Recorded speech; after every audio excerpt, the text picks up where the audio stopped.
একটি জাদুকরী ঘর যা পানির নিচে অবস্থিত। তিন ডাইনি একসাথে মন্ত্র পড়ছে। তাদের জাদুর শক্তিতে ঘরের ভিতরের সমুদ্রের পানি কমতে শুরু করে দেয়। কিন্তু সেই মুহূর্তে একটি ডাইনি অতিরিক্ত খাবার খাওয়ার কারণে তার হেঁচকি উঠে। আর ওঠার সাথে সাথে পানি আবার বেড়ে যায়। তাই তারা সব সময় এভাবে জাদু করে পানি সরিয়ে রাখে। কিন্তু তিন ডাইনি অনেক মন্ত্র পড়ার পরও পানি কমাতে পারছিল না। তখন একটি ডাইনি জুড়ে চিৎকার করার সাথে সাথে পানি উধাও হয়ে যায়।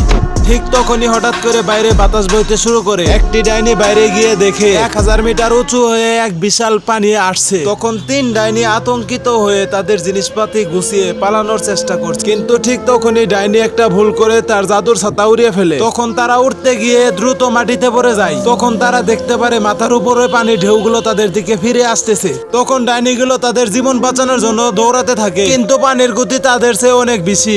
এরপর হঠাৎ এক বিশাল তিমি তাদের সামনে এসে পড়ে যায়। তখন ডাইনিগুলো কিছু বোঝার আগে পানি তাদেরকে ডুবিয়ে ফেলে। কিন্তু ডাইনিরা চোখ খোলার পর দেখতে পায় ড্রাগনদের রাজ্যে চলে এসেছে। এখন বাড়ি ফেরার জন্য তিনজন মিলে আবার মন্ত্র পড়া শুরু করেছে। বিশাল তিমি মাছটি তাদের মন্ত্র শুনে তাদেরকে নিয়ে নদীর তীরে পৌঁছে দেয়। তোমাদের সাপোর্ট আমার জন্য অনেক গুরুত্বপূর্ণ। কমেন্ট, সাবস্ক্রাইব করে পাশেই থাকো।